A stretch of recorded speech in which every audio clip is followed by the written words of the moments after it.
Regular viewers will know I spent 10 years working in London, and I decided to leave for various reasons, but one of the main ones was the realisation that London isn't really an English city. Now, I know that gets progressives very upset when somebody says that, but it's not an English city. It doesn't feel like an English city. Now, that's partly because there are so few English people there now, but even the vast majority of English that are there now don't adhere to a traditional understanding of what England or Britain is. They have a globalist mindset, you could say. Now, that ideology of course came in with Blairism, but now it's swamped London to such an extent it's the de facto ideology. Just look at this interview with this young man outside Camden Lock in London and what he thinks of British identity. There's elements in the UK that tries to hold on to their ancestry, and a lot of the UK doesn't understand that it's multicultural here, and that's the foundations of the UK. Now, firstly, we're actually aware that it's multicultural in the modern UK now. It's been forced on us for the past 30 years, and if we so much as mention any of the downsides, we're called evil, stupid and racist and unwanted in modern Britain. But multiculturalism is the foundation of the UK? Somehow I don't think he means the Anglo-Saxons, the Celts, the Normans and a little bit of Viking admixture built over thousands of years. This man is ultimately the end result of the New Labour project. He totally believes in their historical revisionism. The UK has always been multicultural. How can you not believe that, racist? What he says next is quite astonishing. In fact, it's this very thing that made me see right through globalist liberalism and its innate hypocrisy. And I feel as if people from the UK, like people that are descendants from Anglo-Saxons or whatnot, white British geezers I guess, they can't let go of that.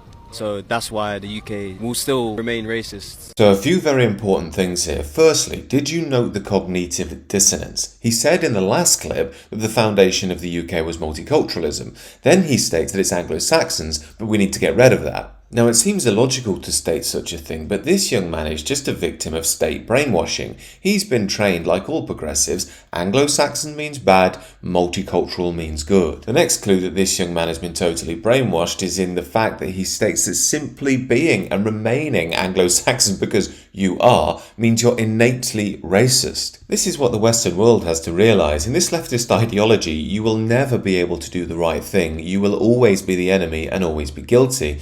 Just as the famous graph goes, if a white person moves out, that's white flight, that's racism. If you move in, it's gentrification, which is racism. If you see colour, that's racism. If you don't see colour, that's ignoring racism, which is also racism, and so on and so on. And the irony is here, of course, that this young man, while trying to prove his multicultural anti-racist credentials, is absurdly being racist by his own definition, by giving Anglo-Saxons an innate form of evil that they can't do anything about. But then I guess there is something we can do according to him, and that's completely disidentify with any Anglo-Saxon history, ethnicity or culture.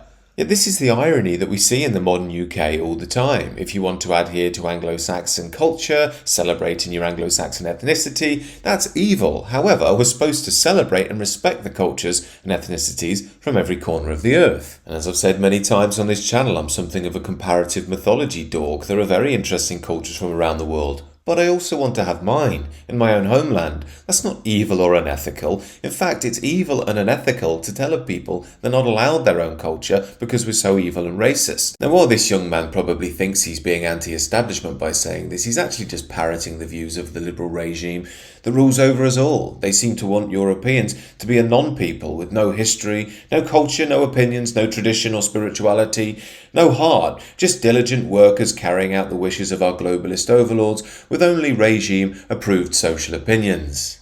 We all know these opinions would be unacceptable about any other group. However, it's high time we started to calmly but firmly say, we're not going to take this leftist brainwashing anymore. We have every right to exist in our own culture and historic homelands as a people.